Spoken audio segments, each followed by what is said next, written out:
जब किसी काम को पूरी लगन और दिलचस्पी के साथ किया जाए तो मनुष्य की सोई हुई शक्तियाँ जागृत हो जाती है। जिस किसी ने इस दुनिया में कुछ पाया है, परिश्रम से पाया है। आप भी कुछ पाना चाहते हैं तो अदम्य उत्साह के साथ घोर परिश्रम करना अपना स्वभाव बनाइए। कभी भी विकट परिस्थितियों से हार न मानो, बल्कि जितनी कठिन परिस्थितियां हो उतना ही अधिक धैर्य और उत्साह बाहर निकालो।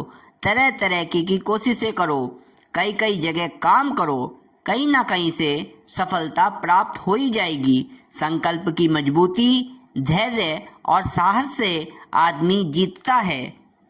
सफलता में अवरोध उत्पन्न करने वाले अन्य कारण भी हो सकते हैं, लेकिन सबसे बड़ा कारण, सबसे बड़ा रीज़न है कि अपने सामर्थ्य से अनजान रहना, अपनी योग्यताओं को, अपनी स्किल्स को ना बढ़ाना और प्रगति के लिए पुरुषार्थ ना करना, मतलब प्रॉपर मेहनत ना करना। यदि इन दोषों को हटाया जा सके तो हर व्यक्ति उज्जवल भविष्य की संरचना अपने हाथों से कर सकता है, भले ही वो कठिनाइयों से, प्रॉब्लम्स से घिरा पड़ा हो।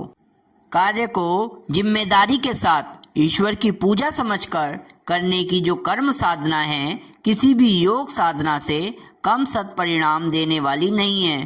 कर्म योग इसी का नाम है। 20-20 घंटे तन्मयता पूर्वक श्रम हमने किया है। तुम कभी भी श्रम की उपेक्षा मत करना। मालिक 12 घंटे काम करता है, नौकर 8 घंटे तथा चोर 4 घंटे काम करता है। तुम सब अपने आप से पूछो कि हम तीनों में से क्या हैं। सफलता किसी भी काम में सुनिश्चित नहीं है। जो चाहा गया है वही हो जाएगा, इसका भी कोई भरोसा नहीं। ऐसी दशा में अपना भविष्य ही बिगाड़ बैठना, हिम्मत छोड़ बैठना समझदारी नहीं है। एक बुद्धिमान का कहना है कि भविष्य के लिए अच्छी से अच्छी आशा करनी चाहिए, लेकिन बुरी से बुरी संभावनाओं के लिए भी तैयार रहना चाहिए। सही तरीके से कमाना और सही कामों में खर्च करना ही लक्ष्मी का सम्मान है। शिक्षा का तात्पर्य है व्यक्ति और समाज के सामने बढ़ती जाने वाली असंख्य समस्याओं का कारण और निवारण समझने लायक मस्तिष्क विकसित करना। संजीवनी विद्या का उद्देश्य मनुष्य के दुखों को अंत करना और सुखों को बढ़ाना है।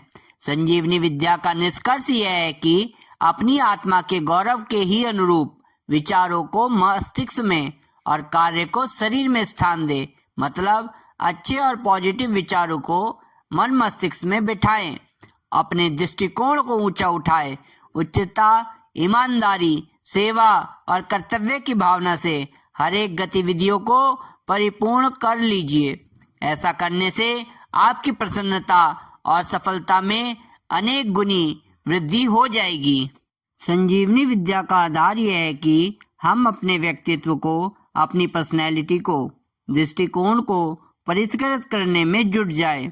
अपने गुण कर्म स्वभाव का स्तर ज़्यादा से ज़्यादा सुविकसित करते चले जाएं, ताकि सामान्य साधनों की, अनगढ़ साथियों की स्थिति रहते हुए भी हर्षोल्लास को खोए बिना शांतिपूर्वक निर्वाह किया जा सके।